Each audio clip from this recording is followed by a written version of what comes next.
Oh, man, I'm honestly like at the very beginning of my like narrative career. I think like because like I've only been in narrative since 2020, so that's like only 5 years. Um, That's a long but I time. for gaming, I guess, yeah, actually.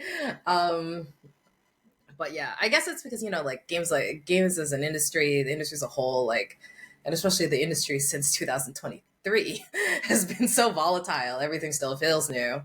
Um, I think like the way that I approach building long term career is to try and go back to that, like what makes me me kind of thing. Like similar to how like I went and it was like I want to go into narrative. I realized that what defines me as a narrative designer is that 10 years that I spent as a technical artist.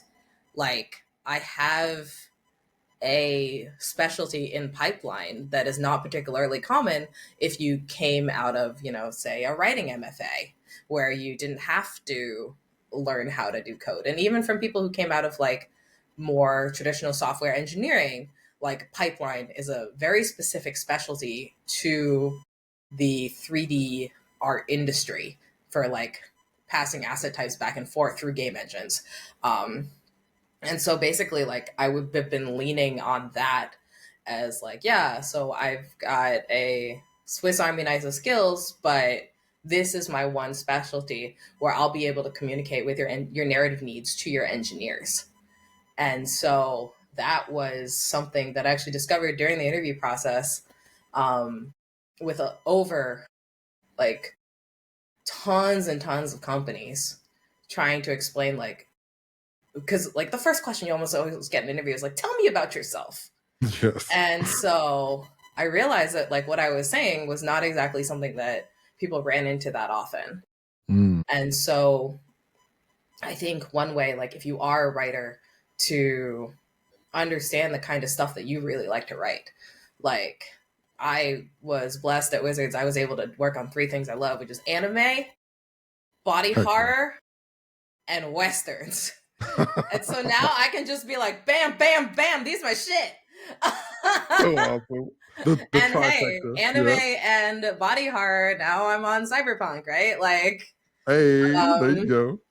so, and that's another thing is like a lot of people, I think it's, especially when you're starting out, you're like, okay, I want to be a writer, any kind of writer, but, or like, I want to be an artist, any kind of artist. And it's true, like, voice matching, style matching is really important. But a lot of what a creative is supposed to bring to a table in a team setting like this is also the ability to design, which is the ability to bring your own ideas that will help enhance the overall mood, tone, or message of the piece that you're creating together. So when I'm like, hey, I'm very familiar with anime, that means that I understand the tropes that you would see when you watch anime from Japan, like giant robots, right? And so if somebody was to put me on something I didn't understand, like horses terrify me. They can kill you. Um then that's probably less of a good fit because then when I am asked to present creative ideas about horses, um, they just won't ring true to people who are passionate about horses, or they'll just be terrifying giant people eating horses. The horses in their final form. Look, they stand on their toenails. It's weird. That is weird.